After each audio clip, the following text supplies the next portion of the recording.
clue. Ano yung clue? Gamit ang sariling katawan, di ba ang sabi?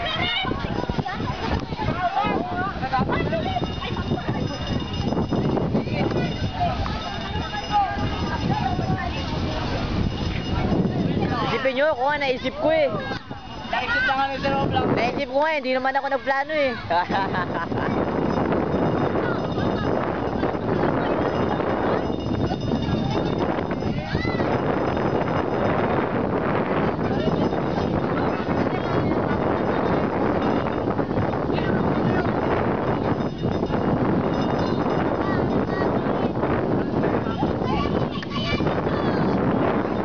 Klaseng patong.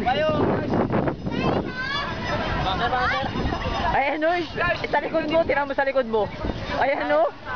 Yan na, unaw ko, ano na. Pangalawa o. 1, 2, 3, kaliwa!